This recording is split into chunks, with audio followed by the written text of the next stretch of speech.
നമ്മൾ ഇന്ന് പഠിക്കാൻ പോകുന്നത് മാഗ്നറ്റിക് ഫീൽഡിനെ പറ്റിയാണ്. മാഗ്നറ്റിക് ഫീൽഡ്,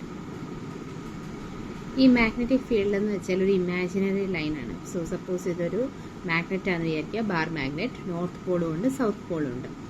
ഈ നോർത്ത് പോളിൽ നിന്ന് സൗത്ത് പോളിലേക്ക്, പിന്നെ അകത്ത് ബാർ മാഗ്നറ്റിൻ്റെ അകത്താകുമ്പോൾ south pole to north pole, ഇങ്ങനെ ഒരു കണ്ടിന്യൂസ് ആയിട്ടുള്ള ഒരു ക്ലോസ്ഡ് ലൂപ്പാണ്. ഇപ്പം ഇതുപോലെ ഇങ്ങനെ ലൈൻസ് ഇങ്ങനെ വന്നുകൊണ്ടിരിക്കും. അപ്പം ബാർ മാഗ്നറ്റിൻ്റെ അടുത്തോട്ട് ഇങ്ങനെ ഇങ്ങനെ ഇങ്ങനെ ഇങ്ങനെ ഇങ്ങനെ ലൈൻസ്, ഇപ്പുറത്തും ഇതുപോലെ ഇങ്ങനെ ലൈൻസ്. ഇതിനെയാണ് മാഗ്നറ്റിക് ഫീൽഡ് എന്ന് പറയുന്നത്. അതിൻ്റെ ഒരു പ്രഭാവലയം എന്നൊക്കെ പറയില്ലേ, അതാണ്. ഈ ലൈൻസ് ഒരിക്കലും ഇന്റർസെക്റ്റ് ചെയ്യില്ല, ഒരു സിംഗിൾ ഡയറക്ഷനിലേ പോവുള്ളൂ. പോൾസിൻ്റെ അടുത്താണ് സ്ട്രോങ്ങസ്റ്റ് ആയിട്ടുള്ള ഒരു മാഗ്നറ്റിക് ഫീൽഡ്. രണ്ട് സൈഡും പോൾസിൻ്റെ സൈഡിലാണ് സ്ട്രോങ് ആയിട്ടുള്ള മാഗ്നറ്റിക് ഫീൽഡ് വരുന്നത്.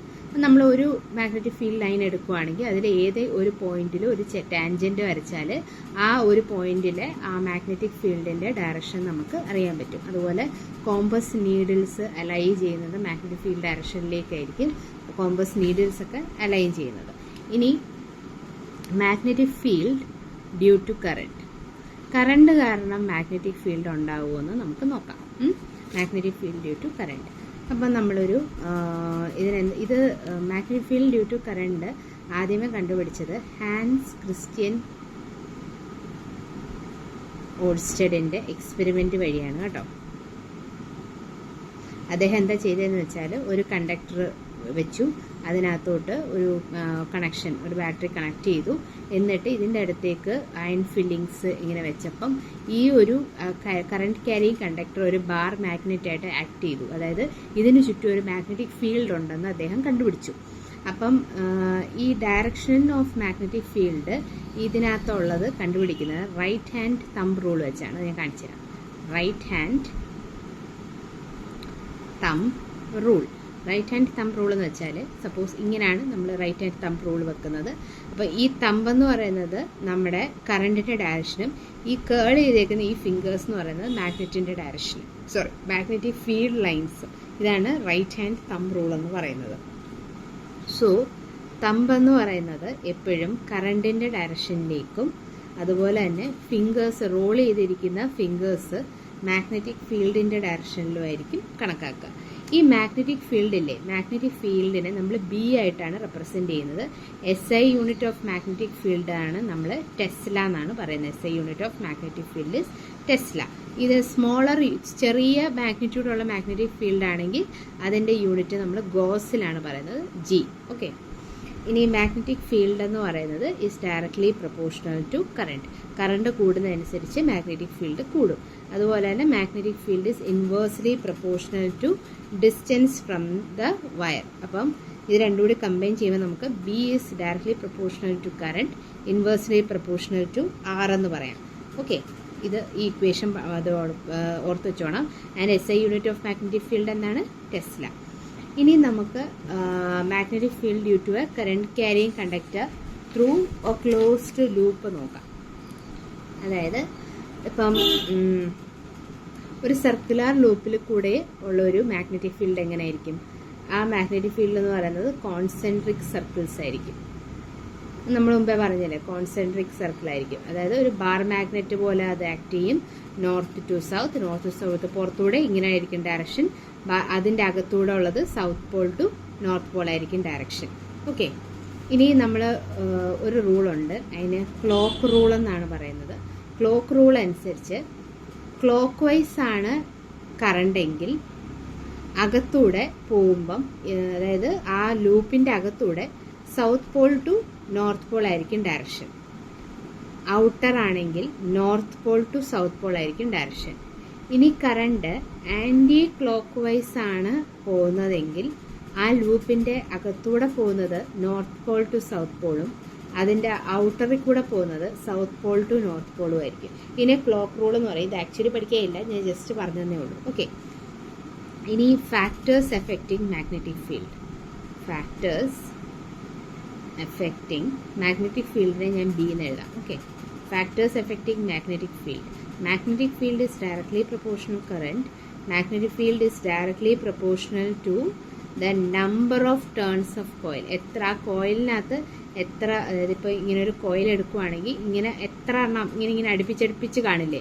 സോ എത്ര വൈൻഡിങ്സ് ഉണ്ട് അതാണ് ഉദ്ദേശിക്കുന്നത്. Number of turns of coil which is can be represented as N and magnetic field is inversely proportional to radius of the coil. അപ്പം B is directly proportional NI/R എന്ന് നമുക്ക് represent ചെയ്യാം.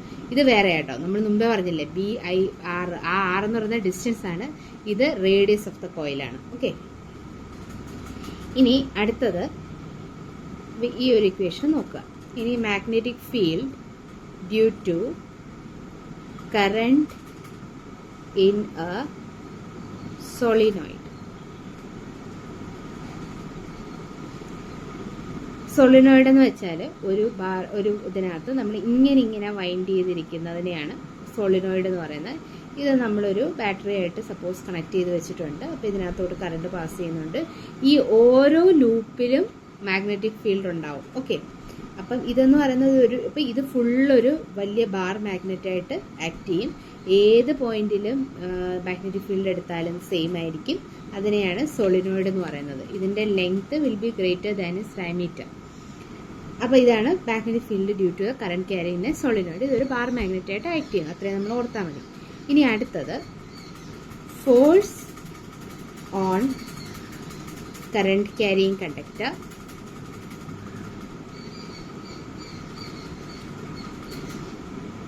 ഒരു current carrying conductor magnetic field വെച്ചാൽ ഒരു force ഉണ്ടാവും അതിനകത്ത് എന്നൊരു സംഭവമുണ്ട്. അതെങ്ങനെയാണെന്ന് നമുക്ക് നോക്കാം.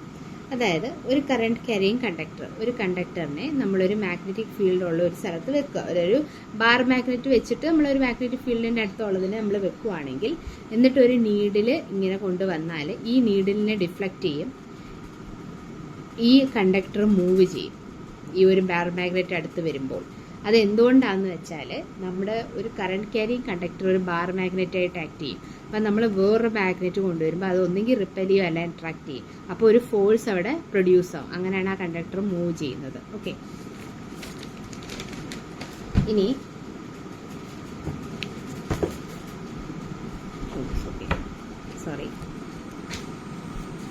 അതായത് ഒരു കറന്റ് ക്യാരിങ് കണ്ടക്ടർ ഇങ്ങനെ വെച്ചു. അപ്പം അതിനകത്തോട്ട് നമ്മളൊരു കോയിൽ, അതിനകത്ത് കറന്റ് ക്യാരിങ് കണ്ടക്ടറാണ്.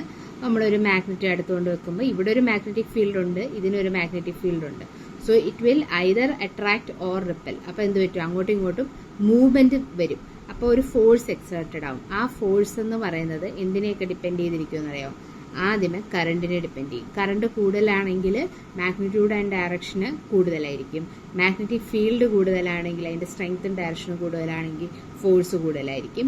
മൂന്നാമത് length of the conductor. Length കൂടുകയാണെങ്കിൽ എന്ത് സംഭവിക്കും, ഏരിയ കൂടും. ഏരിയ കൂടുമ്പോൾ എന്ത് സംഭവിക്കും, മാഗ്നറ്റിക് ഫീൽഡ് ലൈൻസ് പ്രൊഡ്യൂസ് ചെയ്യുന്നത് കൂടുതലായിരിക്കും. മാഗ്നറ്റിക് ഫീൽഡ് ലൈൻസ് കൂടുതലാണെങ്കിൽ എന്ത് സംഭവിക്കും, greater force will be produce. അപ്പോൾ ഫോഴ്സും കൂടുതലായിരിക്കും. അപ്പം conductor will move away with greater force. Okay, അപ്പം ഈ ഫോഴ്സ് ഏത് ഡയറക്ഷനിലാണെന്ന് അറിയാൻ വേണ്ടി നമ്മളൊരു റൂള് ഇതാക്കും. അതിനെ ഫ്ലെമിങ്സ് ലെഫ്റ്റ് ഹാൻഡ് റൂൾ എന്ന് പറയും. Fleming's left hand rule. What is Fleming's? അതായത് ഫോഴ്സ് ഓൺ കറന്റ് ക്യാരിയിങ് കണ്ടക്ടറിനാണ് ഫ്ലെമിങ്സ് ലെഫ്റ്റ് ഹാൻഡ് റൂൾ എന്ന് പറയുന്നത്. അത് കണ്ടുപിടിച്ചത് ഓയിസ്റ്റഡ് എക്സ്പെരിമെന്റ് വഴിയാണ്. അപ്പം ഒരു സ്ട്രെയിറ്റ് അതായത് മാഗ്നറ്റിക് ഒരു ഇലക്ട്രോ മാഗ്നറ്റിക് ഫീൽഡ് ഇരിക്കുന്ന ഒരു സാധനത്തിനകത്ത് ഒരു മാഗ്നറ്റിക് ഫീൽഡിൽ കൊണ്ടുവരും ഒരു മാഗ്നറ്റിക് ഫോഴ്സ്. അതിന് നമ്മൾ മുമ്പ് പറഞ്ഞ പോലെ അത് ഓൾറെഡി ഒരു കറന്റ് കണ്ടക്ടർ ഇസിന് മാഗ്നറ്റിക് ഫീൽഡ്. വീണ്ടും ഒരു ബാർ മാഗ്നറ്റോ എന്തെങ്കിലും കൊണ്ടുവരുമ്പോൾ അവിടെയും ഒരു ഫീൽഡ് വേണം. ഈ രണ്ട് ഫീൽഡ് ഒന്നുകിൽ അട്രാക്ട് ചെയ്യും അല്ലെങ്കിൽ റിപ്പൽ ചെയ്യും. അപ്പോൾ ഒരു ഫോഴ്സ് പ്രൊഡ്യൂസ് ആവും. അത്രേ ഉള്ളൂ. അപ്പോൾ ഈ ഫോഴ്സ് എന്ന് പറയുന്നത് അട്രാക്റ്റീവ് ആവാം, റിപ്പൽസീവും ആവാം. ഇനി നമ്മൾ മാഗ്നിറ്റ്യൂഡ് ഓഫ് ദ കറണ്ട്, അപ്പം നമ്മൾ പറഞ്ഞു അപ്പം ഫോഴ്സ് ഡിപ്പെൻഡ് ചെയ്യുന്ന കറണ്ടിനെയാണ്. കറണ്ട് കൂടുമ്പോൾ ബി കൂടുതലായിരിക്കും, ബി കൂടുമ്പോൾ എഫ് കൂടും. അതുപോലെ തന്നെ മാഗ്നറ്റിക് ഫീൽഡ് ആക്ച്വലി പ്രൊപ്പോർഷനാണ്. മാഗ്നറ്റിക് ഫീൽഡ് കൂടുമ്പോൾ ഫോഴ്സ് കൂടും. അതുപോലെ തന്നെ പൊളാരിറ്റി, അതായത് ഇപ്പോൾ കറണ്ടിൻ്റെ ഡയറക്ഷൻ മാറ്റുമ്പോൾ ഇതിൻ്റെ പൊളാരിറ്റിയും മാറും. അപ്പം ഇതിൻ്റെ ഫോഴ്സിൻ്റെ ഡയറക്ഷനും മാറും. അതുപോലെ തന്നെ ലെങ്ത് ഡിപ്പെൻഡ് ചെയ്യും. ലെങ്ത് കൂടുതലാണെങ്കിൽ മാഗ്നറ്റിക് ഫീൽഡ് കൂടുതലായിരിക്കും, ഫോഴ്സ് കൂടുതലായിരിക്കും. അപ്പോൾ നമുക്ക് എങ്ങനെ പറയാം, force is directly proportional to B I and L അല്ലേ? അല്ലെങ്കിൽ F is equal to K into B I L. K is a constant. ഇതൊരു ഇക്വേഷനാണ്. ഇനി ഈ കണ്ടക്ടറും ഈ മാഗ്നറ്റിക് ഫീൽഡും തമ്മിലുള്ള അത് ഇരിക്കുന്ന